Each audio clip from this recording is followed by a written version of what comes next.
Good morning fact में आप सबों का स्वागत है। इस क्रम में आज का जो प्रथम तथ्य है वो है एनपीए।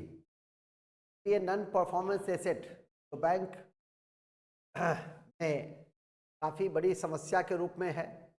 और बैंकिंग में गैर निष्पादक परिसंपत्ति की क्या भूमिका होती है। बैंकों में गैर गैर निष्पादक मतलब जिसको हम एनपीए कहते हैं कि महत्वपूर्ण भूमिका बैंकों की वित्तीय स्थिति का संकेत देना। इस बैंक में एनपीए अधिक होती है, इसका मतलब उस बैंक की स्थिति बहुत अच्छी नहीं मानी जाती। नेक्स्ट, उपभोक्ता अधिकार एवं जिम्मेदारी के बारे में जागरूकता बढ़ाने के लिए भारत सरकार प्रत्येक वर्ष 4 को राष्ट्रीय उपभोक्ता अधिकार दिवस अधिनियम के तहत स्वीकृत। ध्यान रखिएगा, ये उपभोक्ता संरक्षण अधिनियम काफ़ी इम्पॉर्टेंट है 1986 का। हालांकि ये सभी अधिनियम अपने आप में इम्पॉर्टेंट है। राष्ट्रीय खाद्य सुरक्षा अधिनियम 2013 ये आपकी परीक्षा में पूछा जाता है कब लागू हुआ। उपभोक्ता संरक्षण अधिनियम 1986 ये भी इम्पॉर्टेंट है, 24 दिसंबर को भी याद रखेंगे। और 2009 में जो अनिवार्य शिक्षा अधिकार अधिनियम था वो भी आपकी परीक्षा के दृष्टि से महत्वपूर्ण है। हाल ही में खबरों में रहे फेम इंडिया चरण 2 योजना किससे मंत्रालय से संबंधित है।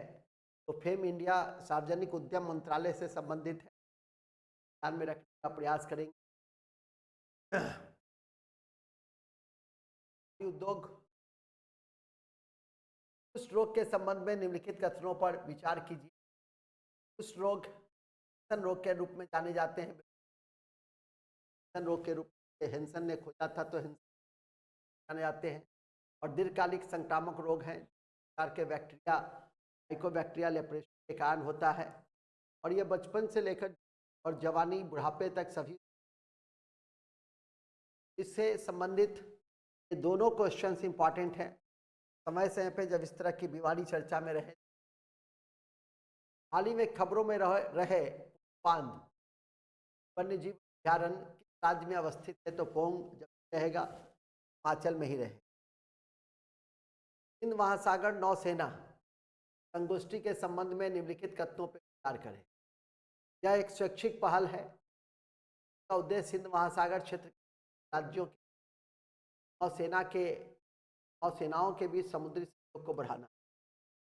ये इंपॉर्टेंट है, ये सही है।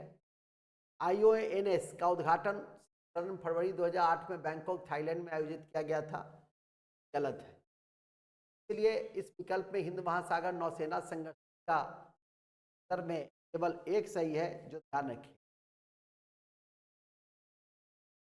हाल ही में खबरों में रहे रणथंभौर राष्ट्रीय अभ्यारण्य इस राज्य में स्थित है। तो राजस्थान में स्थित है, ध्यान में रख सकते हैं। रणथंभौर टाइगर के लिए प्रसिद्ध है। एशियन इंफ्रास्ट्रक्चर इन्वेस्टमेंट बैंक ने अपने पहले विदेशी कार्यालय कहाँ उद्घाटन किया है। IB ब्रिक्स का न्यू डेवलपमेंट, ये सभी परीक्षा में आजकल पूछा जाता है। तो अबू धाबी में लॉन्च किया गया है इसका पहला विदेशी कार्यालय। हर संभव स्थिति ध्यान रखें। इनमें से किस भारतीय को विजडम ऑफ द ईयर पुरस्कार 2023 सम्मानित किया गया है।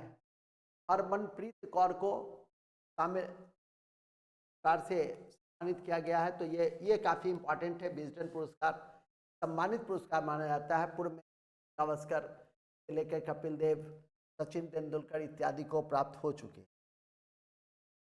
और केंद्र सरकार के खातों को ऑडिट पर से अलग किया गया। तो ये आपके लिए प्रश्न है और कल फिर इसके उत्तर दिए जाएंगे। शब्दों के साथ आज के इस कक्षा की समाप्ति की मैं घोषणा करता हूँ। जय हिंद, जय भारत। Thank you.